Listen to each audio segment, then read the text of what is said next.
Donc Jésus va saisir l'opportunité pour parler des biens matériels et de comment on devrait agir avec eux.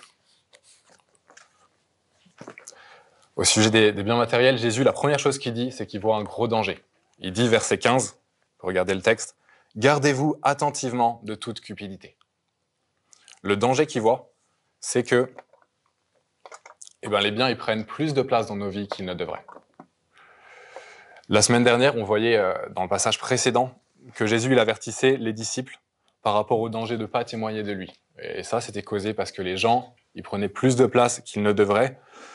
C'était de vivre pour les hommes, de vivre pour leur regard, mais pas pour Dieu en priorité. Et Jésus il les avait corrigés en replaçant Dieu à la juste place qu'il devait être. Il fallait craindre Dieu et pas craindre les hommes.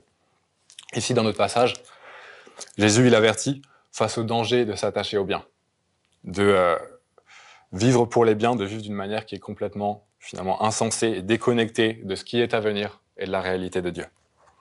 Et pour libérer ses disciples de cet attachement aux biens, Jésus il va attaquer à la racine cet attachement, cette racine qui est la confiance, une confiance mal placée dans les biens. Puis ensuite, Jésus il finira par parler d'une bonne utilisation de nos biens. Donc commençons, ce sera notre premier point, ne vous laissez pas tromper. Jésus il commence par présenter la folie qui est d'accumuler des biens pour soi-même. De vivre en utilisant ses biens, ses richesses pour soi-même ici, et il va présenter qu'à la fin, ça va faire qu'on va juste perdre nos trésors. Cette manière de vivre, elle est motivée par la croyance que la vie dépend de nos biens.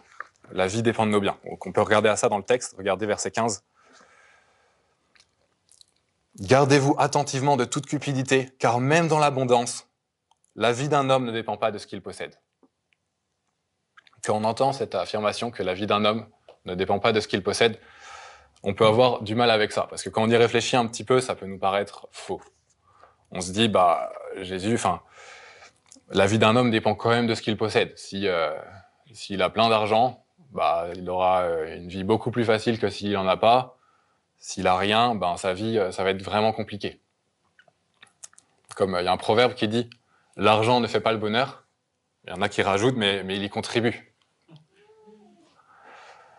De plus, Jésus il raconte une histoire, il enchaîne avec une histoire qui raconte l'histoire d'un homme riche qui, alors que les choses elles marchent bien pour lui, il amasse des richesses et il se dit, on voit ça au verset 19, « Mon âme, tu as beaucoup de biens en réserve pour plusieurs années. Repose-toi, mange, bois, réjouis-toi. » Et quand on entend cette parole, on peut se dire, tu vois, Jésus, c'est exactement l'exemple que la vie d'un homme dépend de ce qu'il possède. Et dans un sens, cet homme, il fait exactement ce qui paraît sensé aux yeux de notre société. Il utilise ses biens pour son propre plaisir. Et je pense qu'on pourrait être tous tentés de vouloir exactement faire pareil, utiliser les biens pour profiter de la vie, se reposer, se faire plaisir. Et il y a plein à travers différents aspects de notre vie, où on peut vouloir agir exactement dans cette même dynamique. On obtient un héritage, une prime, plus d'argent que nécessaire, par exemple, et on se dit, qu'est-ce que je vais faire avec ? Je vais juste profiter, me faire plaisir, m'établir une stabilité pour le futur, une sécurité, me reposer, manger, boire, me réjouir. C'est la première chose qui nous vient en tête. Et c'est une chose à laquelle, après, on court, la sécurité, le repos, profiter des biens, et ça semble cohérent d'agir ainsi, ça semble cohérent aux yeux du monde. Qu'est-ce qu'on voudrait faire d'autre avec nos biens ? Mais retournons à notre parabole, verset 20, regardez les deux premiers mots du verset 20.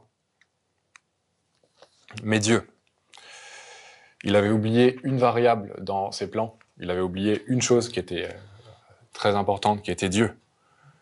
Et Dieu, qu'est-ce qu'il lui dit ? Il lui dit, insensé, cette nuit même, ton âme te sera redemandée. Est-ce que tu as préparé ? À qui cela sera-t-il ? Cet homme, il pouvait paraître sage aux yeux du monde, mais aux yeux de Dieu, il était complètement insensé. Il pensait que par ses biens, il aurait le moyen d'entretenir ses âmes. Il pensait que ses biens, finalement, ça pouvait un peu lui donner ce qu'il fallait pour vivre, mais il avait oublié que la vie, elle ne dépendait pas de ses biens. Au final, elle dépendait de Dieu. Et le soir même, Dieu il a repris son âme. Et maintenant, à quoi lui servaient ses biens? Ben, à rien. Il avait tout perdu ses trésors. Il avait donné à ses biens un rôle que seul Dieu pouvait vraiment avoir. Il était insensé parce qu'il avait vécu sa vie en pensant que, sans voir que un jour elle prendrait fin, sans réaliser qu'un jour son âme lui serait redemandée et qu'il devrait rendre ses comptes. Et alors, de rendre des comptes, et qu'alors la seule question qui compterait un peu plus, c'était est-ce qu'il était riche pour Dieu? Cette vie n'était pas tout, et même si elle peut paraître dépendre des biens quand on regarde avec une certaine vision, c'est pas le cas. Quand on regarde plus largement, il y a quelque chose de bien plus grand qui dépend de Dieu. On peut avoir tous les biens du monde, au final, ça nous empêchera pas qu'un jour, on va paraître devant Dieu, sans nos biens, et face à cette question, est-ce que j'ai été riche pour Dieu? Et c'est ça qui comptera à ce moment-là. Jésus il dit cela pour nous avertir, et donc pour pas nous laisser insensibles et nous donner l'occasion de nous examiner, je vais donner une petite illustration. Imaginez, demain, vous recevez, vous savez pas pourquoi, d'un seul coup, votre patron, à votre travail, il vous décide de vous donner une prime de 8 000 €. Wow, fantastique. Comment est-ce qu'on choisit d'utiliser cet argent? Quelles sont les choses qui nous viennent en tête?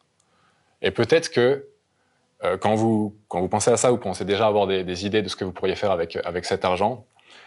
Et si c'est des projets qui tournent autour de vous-même, qui tournent autour de notre confort, qui tournent autour de notre repos, de notre plaisir dans cette vie, on peut se dire que on est bien. Est-ce qu'on n'est pas bien similaire à cet homme qui de la parabole, qui s'accumulait des trésors pour lui-même et que Dieu a finalement traité d'insensé? Il ne s'agit pas ici de ne pas se reposer. Enfin, il n'y a pas écrit que le repos c'est mal. Il n'y a pas écrit qu'on ne peut pas profiter des choses. Mais Dieu il a créé les hommes de telle sorte qu'ils ont besoin de repos. Et on peut profiter des biens que Dieu a créés. C'est une bonne chose. Mais quand notre vie, elle est centrée autour de s'attacher à ces biens pour soi-même, quand on fait cela, on vit d'une manière d'agir. Enfin, on vit d'une manière qui dit, finalement, cette vie, c'est tout ce qu'il y a. Et elle dépend de nos biens. S'amasser des biens pour soi-même, je dis pas que ça pourrait pas améliorer la qualité de vie d'une personne pour un moment. Tout le monde va pas être comme cet homme de la parabole, mourir le soi-même en ayant mis ses biens de côté. Mais au final, tout le monde mourra forcément. Et à la fin, les biens de cette vie seront perdus, ces trésors seront perdus.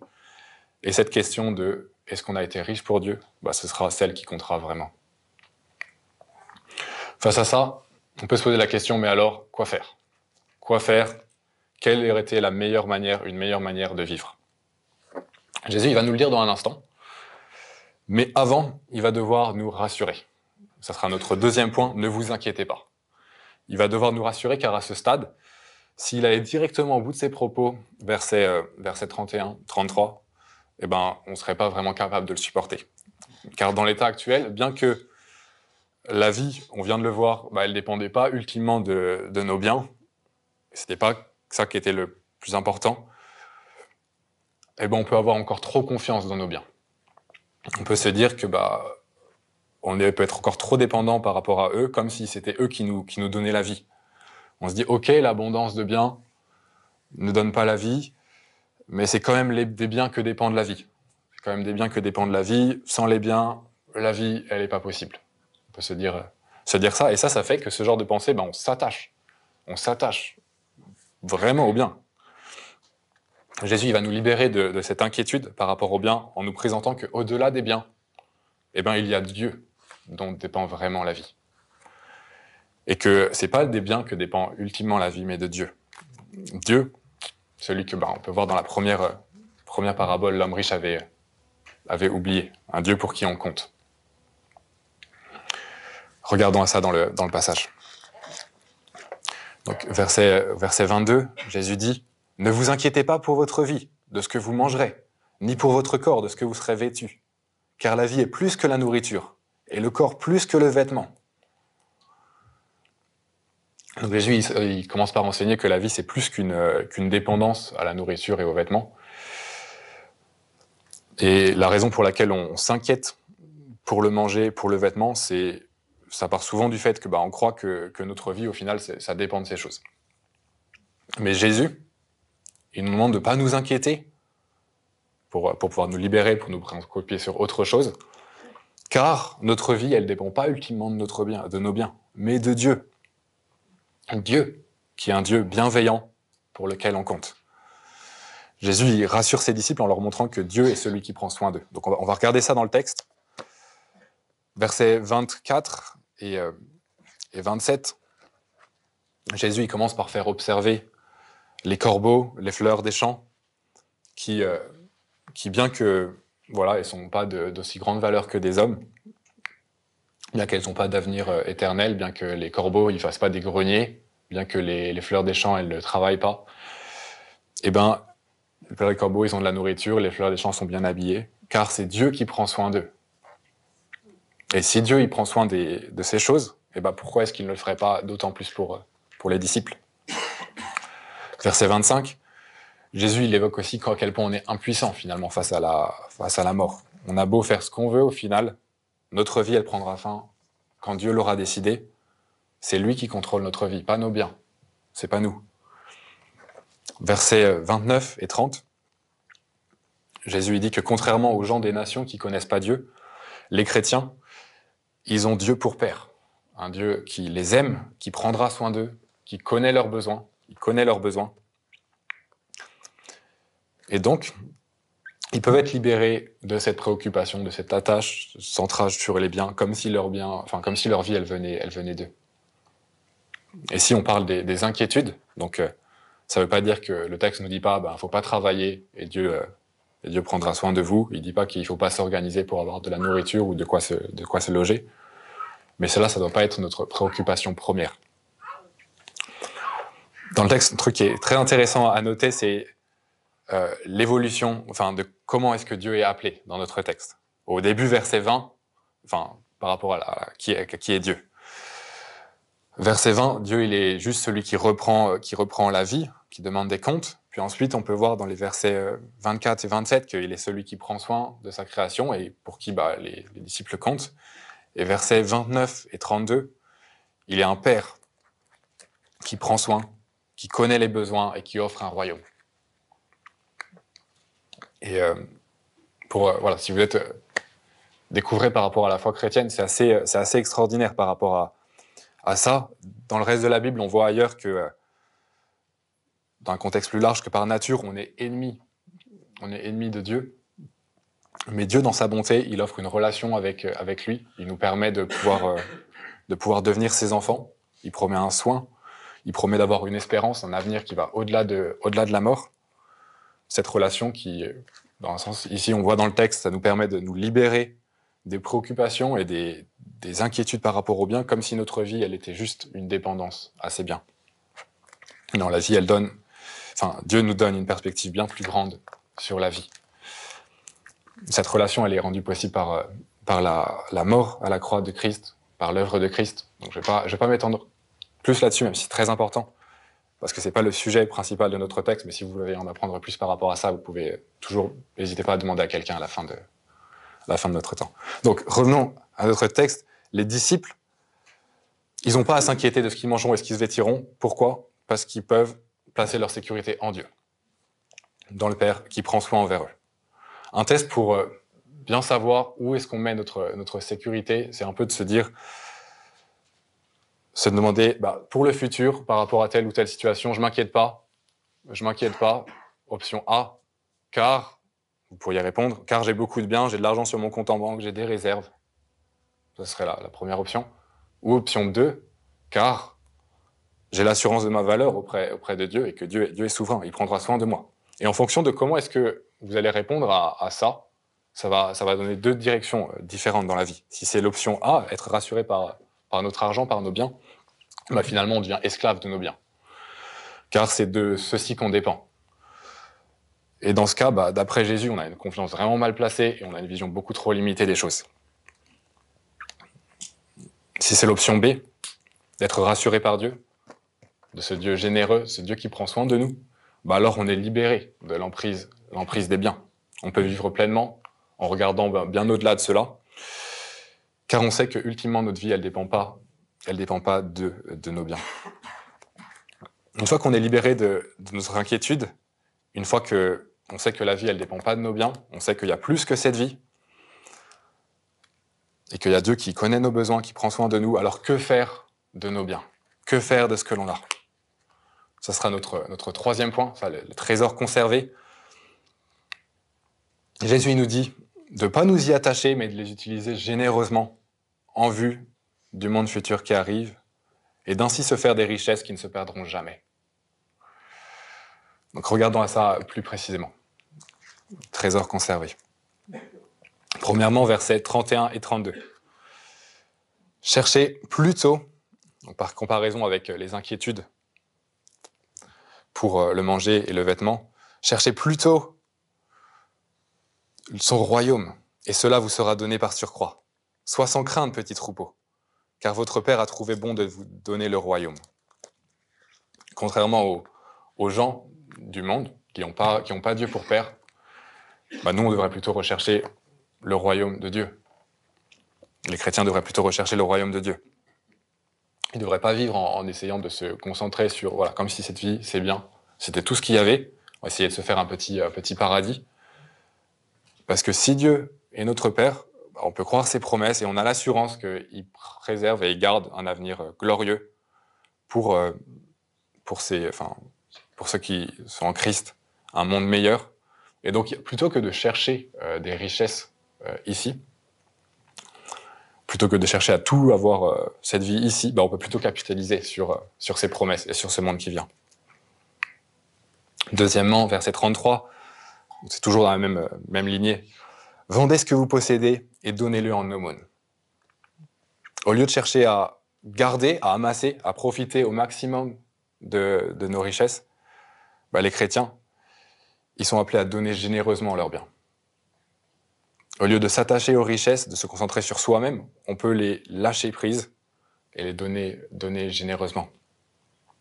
Quand la vie, elle dépend de nos biens, on accumule toutes les richesses pour soi, mais si la vie, elle est plus large que ça, il n'y a pas que maintenant et ici, la vie, et que la vie, elle dépend, on se rend compte que la vie, elle dépend d'un Dieu bienveillant, d'un Dieu qui prend soin de nous, qui nous bénit, qui promet un avenir, alors on peut être à notre tour généreux. On peut être à notre tour généreux et libre de nous séparer de nos biens. Il ne s'agit pas ici de donner absolument tout ce que l'on possède, de se mettre ainsi dans une situation où on serait plus capable de prendre soin de nos responsabilités ou de nos besoins, mais c'est plus dans le fond, où est-ce qu'on place nos trésors? Qu'est-ce qu'on fait avec ce que l'on a? Est-ce qu'on s'attache à tout ça ou est-ce qu'on se détache et on donne généreusement pour le bien et pour Dieu? Enfin, on voit dans les versets 33 et 34, « Faites-vous des bourses qui ne s'usent pas, un trésor inépuisable dans les cieux, là où il n'y a pas de voleurs qui approchent, ni de mythes qui détruisent, car là où est votre trésor, là aussi sera votre cœur. »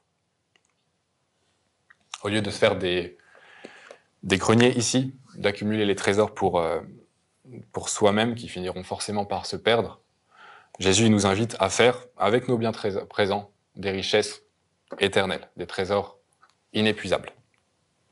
Des richesses qui sont sûres et durables, parce qu'elles sont en réserve dans les cieux, pour ce monde et ces promesses que Dieu promet. Mis à part pour un futur qui n'est pas encore manifesté. Donc je vous l'accorde, c'est pas le plus impressionnant aujourd'hui, ces richesses futures, ces biens qui sont dans les cieux. Mais quand le jugement de Dieu arrivera et quand ce monde que Dieu promet s'installera, alors ce sera les seules richesses qui demeureront. C'est les seules choses qui vont rester. C'est pour ça que j'avais nommé ce point, ces trésors conservés. C'est les seules richesses qu'on conservera. Verset 34, la fin de ce verset 34, c'est aussi pour nous une raison supplémentaire de faire cela. On voit simplement la cohérence que « car là où est votre trésor, là aussi sera votre cœur ». On voit que le cœur, il suit là où on place nos trésors. Et donc si on place nos trésors sur soi, d'autant plus votre cœur, il va toujours plus va toujours, enfin, si on place nos trésors sur terre, dans les choses terrestres, on va d'autant plus attacher notre cœur aux choses terrestres. Si on place nos trésors dans les choses célestes, le royaume de Dieu, notre cœur il sera d'autant plus, toujours plus attiré vers lui. Donc c'est aussi une occasion, par là, de s'investir d'autant plus dans son amour et d'investir ses richesses de cette manière, de grandir d'autant plus dans son attachement à Dieu. Donc, ces différentes choses que dit Jésus, c'est des décisions qui sont folles aux yeux du monde. Mais c'est, selon Jésus, la meilleure manière de vivre, à la lumière du futur que Dieu prépare et à la lumière de la présence de Dieu. Avant de terminer, je vais donner différentes pistes, différents exemples de comment certains ont pu vivre cela. Pour certains, ça a pu se manifester de manière vraiment impressionnante, grandiose. Il y a une personne qui s'appelait Charles Studd, qui est un homme qui a vécu à la fin du 19e siècle. Un jour, il a hérité de 3 ou 4 millions, et il aurait pu vivre une vie très tranquille avec tout ça. Mais qu'est-ce qu'il a fait ? Basé sur ce texte, il a décidé de donner l'immense majorité de son argent. C'est très impressionnant. Il y a une citation de lui qui est « Qu'est-ce que ça valait de posséder toutes les richesses du monde quand un homme vient à être face à face à l'éternité ?» Dans l'évangile de Luc, plus loin, chapitre 19, on voit un homme appelé Zachée, qui est un collecteur d'impôts, qui, suite à sa rencontre avec Jésus, il décide de donner la moitié de sa fortune aux pauvres.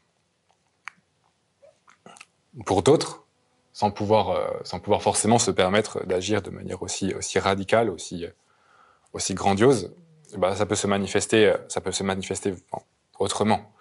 Et il y a, par exemple, peut-être qu'il y a des personnes ici qui font ça, il y a des personnes qui décident de donner régulièrement une partie de ce qu'ils ont, une partie de leurs revenus, en suivant ce principe-là. Et dans cette manière-là, quand ils font ça, ils se font pas des trésors pour eux-mêmes. Ils sont pas en train de garder et d'accumuler et d'amasser des choses pour cela. Mais non, ils sont conscients qu'il y a Dieu, que leur sécurité est en Dieu, qu'ils dépendent pas de leurs biens. C'est pas dans leurs biens qu'ont leur sécurité.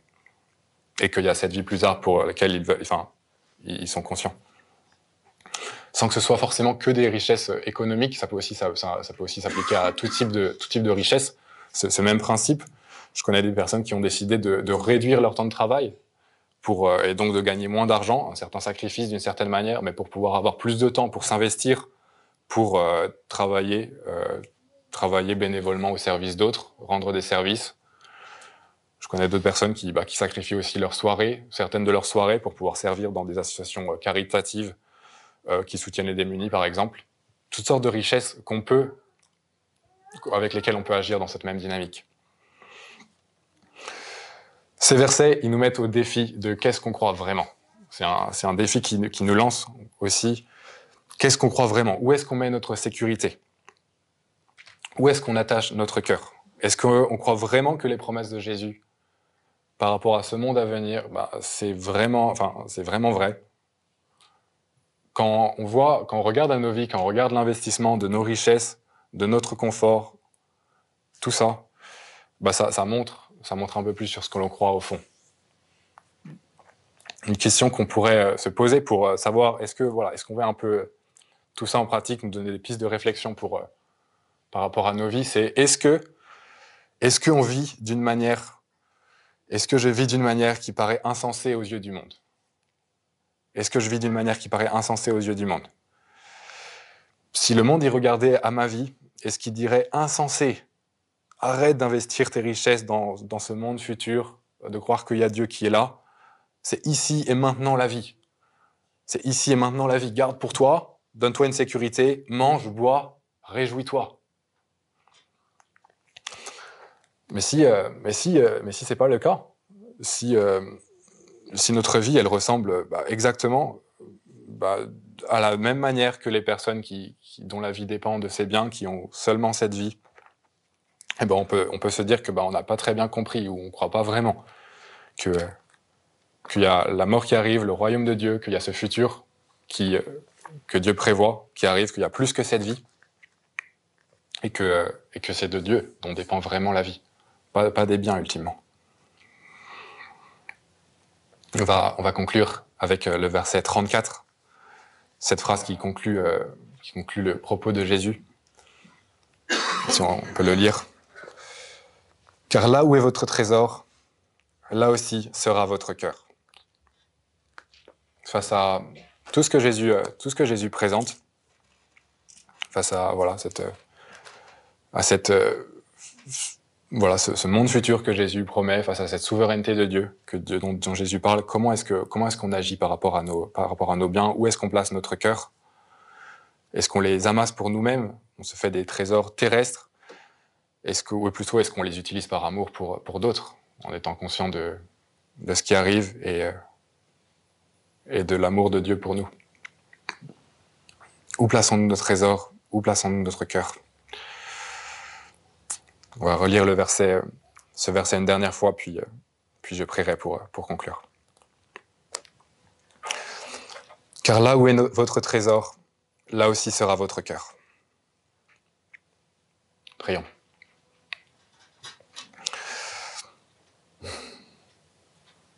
Merci Père Céleste pour cette perspective tellement plus large que tu nous donnes sur la vie. Cette perspective que la vie ne dépend pas simplement de nos biens, que cette vie, c'est pas simplement juste ici, mais il y a une abondance de vie plus large. Et je te prie que tu nous permettes de vivre de manière sage par rapport à ces vérités que tu nous présentes dans l'utilisation de nos biens, de nos richesses, que tu nous permettes de ne pas être insensés en vivant pour nous-mêmes, en vivant pour ici, en plaçant notre sécurité ultimement dans les biens, comme si notre vie en dépendait. Te demandons pardon les fois où nous agissons comme si c'était cela. Aide-nous à grandir en amour pour toi, en confiance en toi.